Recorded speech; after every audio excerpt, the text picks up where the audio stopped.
Schlieren is a lift company from the early 1900s. The lift in this video was installed in 1955, where to do basic functions required large machinery and some other interesting devices.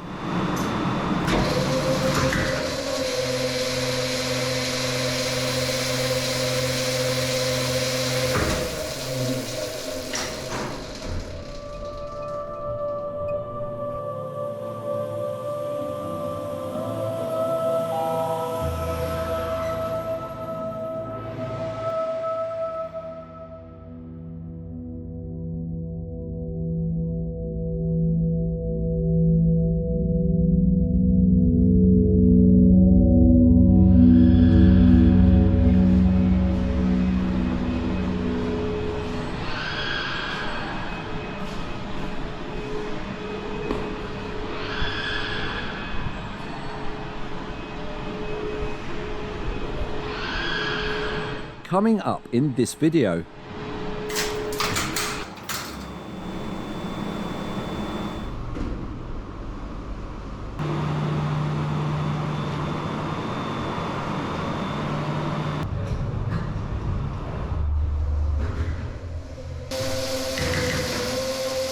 first an introduction, then we'll get started. The company Schlieren dates all the way back to 1895. It gets its name from a town in Switzerland to where it was founded. It made wagons for the railways. Then in 1917, it acquired a lift company and manufactured lifts. Here are some designs from Schlieren, including this one, fully working, which is coming up. In 1959, Schlieren invented one of the first transistor-controlled lifts, called aconic, meaning anti-contact electronic. With everyone else still using relays, this was a revolutionary system and way ahead of its time. You can see the remains of one of these fascinating systems in my 5 Ways Tower videos. Schindler slowly started acquiring Schlieren in the 1960s, but it wasn't until the late 1970s that the last lift was produced under the Schlieren brand.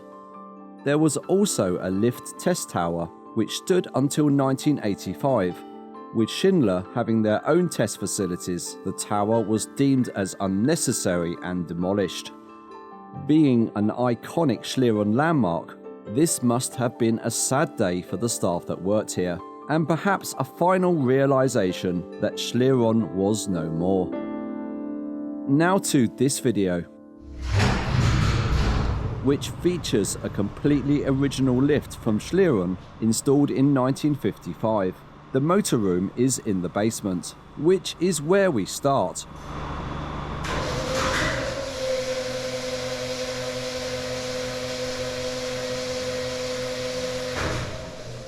As we explore, you'll see each part in action, along with other camera angles synchronized together.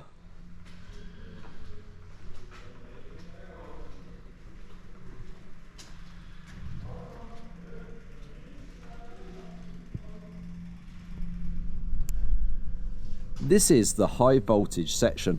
The contacts control the starting up and continuous running of the 2 motors. More information on this later. Touching anything here is not a good idea, so here the power is switched off to allow me to show you just how large these contacts are.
These are timers, 1950s style. They charge up, then drop down mechanically, a bit like a sand timer, but a clockwork version of it.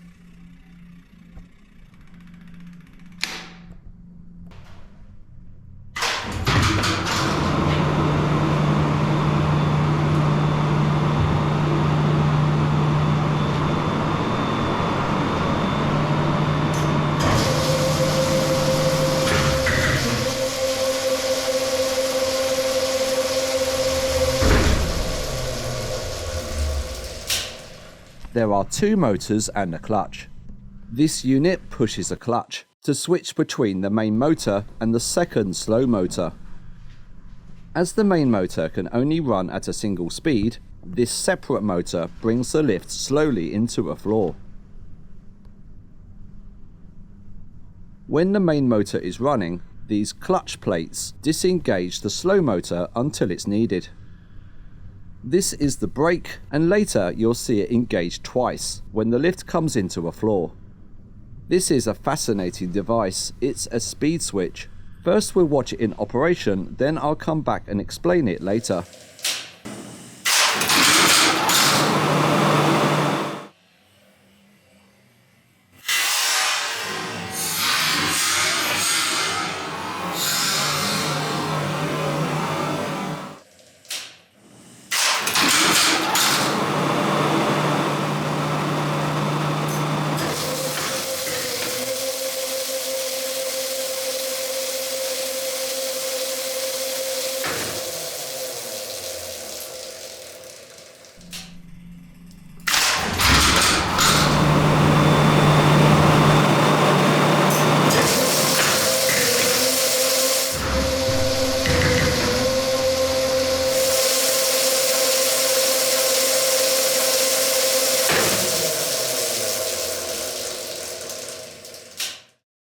Here is a similar speed switch.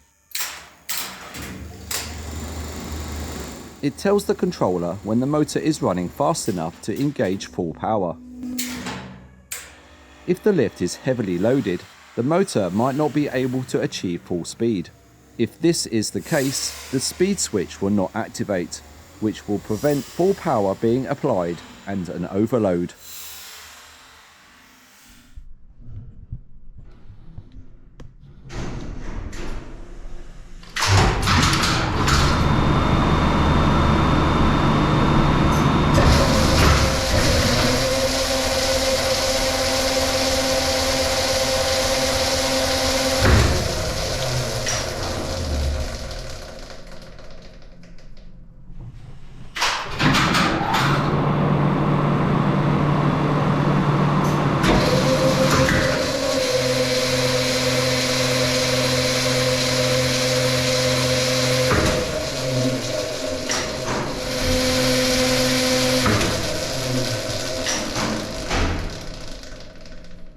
As the lift slows, see if you notice the two activations of the brake.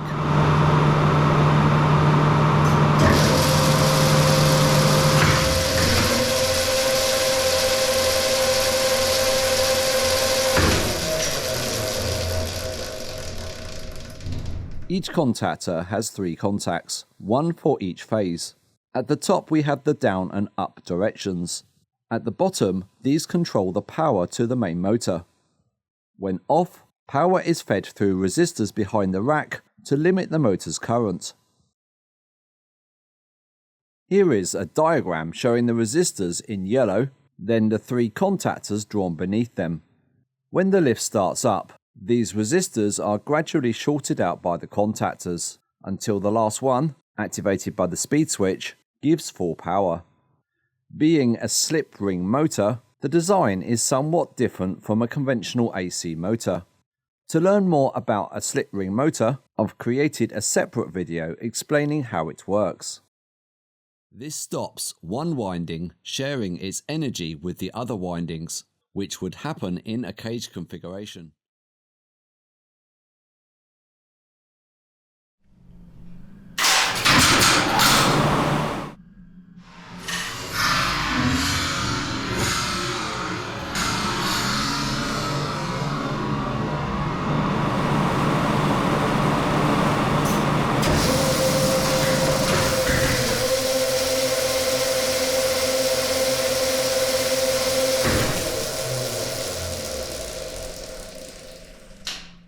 How the lift decides which way to travel to reach a call is very simple.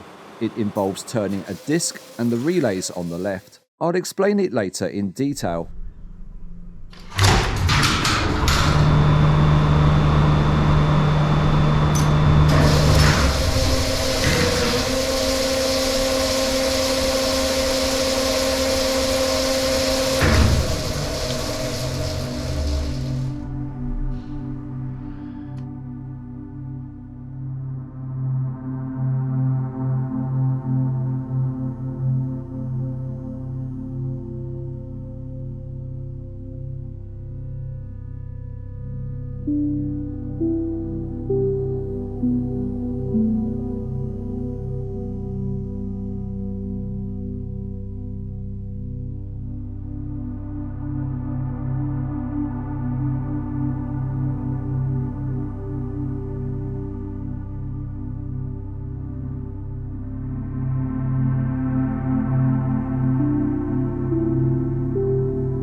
Let's have a look around the lift shaft, followed by a detailed explanation of the direction logic disc.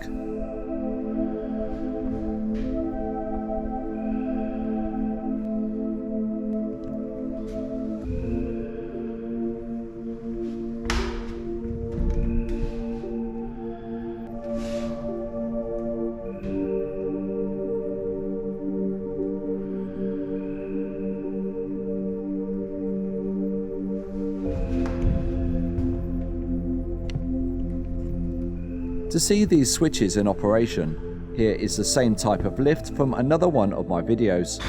The switch is very simple. operated by a roller travelling over a ramp. This video features the same attention to detail that you can expect from a Mr. Matt and Mr. Che video. A link to it is coming up at the end of this video, or you can click the link at the top.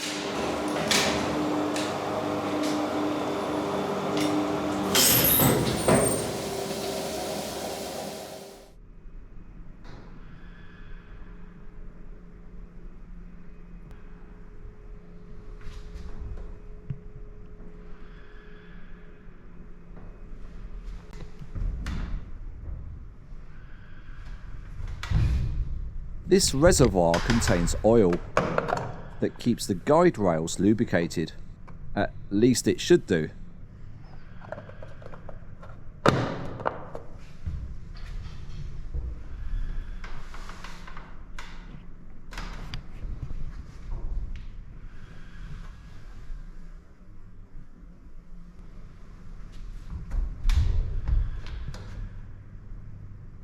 The cable here travels to the top of the shaft to a lever. This ramp travels up and stops short of hitting this lever. But if the lift goes too high, the ramp is pushed and pulls the cable upwards. At the other end is a similar lever if the lift goes too low. Both pull the cable. The cable goes through tubes and up to the master power switch. Therefore, if the lift over-travels, the cable pulls out the master power switch in the motor room, shutting the lift down immediately. In comparison, this is a similar device. This time it's a nut on a thread, inside a cage that connects to the motor. If the lift goes too high or low, the nut runs into the end of the thread, which causes the metal bar to turn. If this bar moves, it pulls out the master switch with a similar cable. Providing it's maintained, there's not much that can go wrong with this very simple design.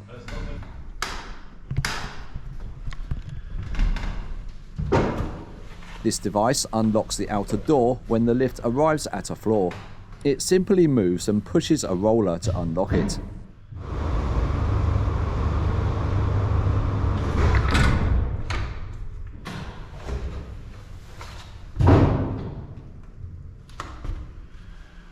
These are the car top controls used by lift engineers. N means normal, R means revision, which is the equivalent of inspection mode in the UK. And last of all, the lift mechanical brake, which is pulled in by a governor at the top of the shaft if the lift goes too fast. You'll see it in a minute. This switch also cuts the power should the car brake engage.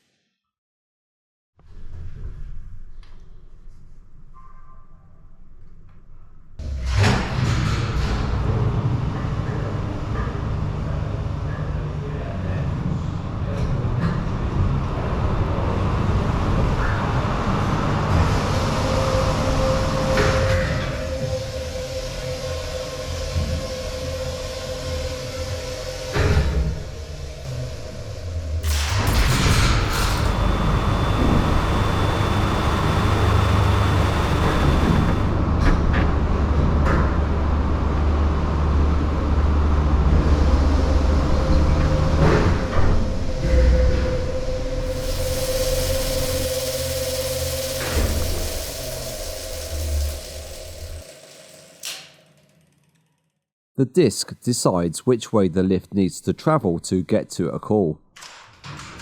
Each finger represents a floor and makes an electrical connection to the disc.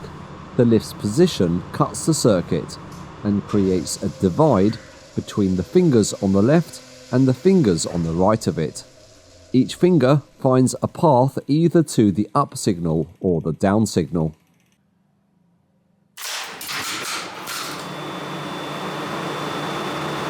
As the disc rotates, it alters the electrical path of each floor, thus creating the logic that decides whether the lift needs to go up or down to reach each call. You may also notice that the stop command is not issued by anything on this disc. The stop command comes from switches in the lift shaft.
I featured a few other videos from my channel, and a similar lift that also uses 2 motors and a clutch. To see them, please click the links coming up on the end screen or see the video description.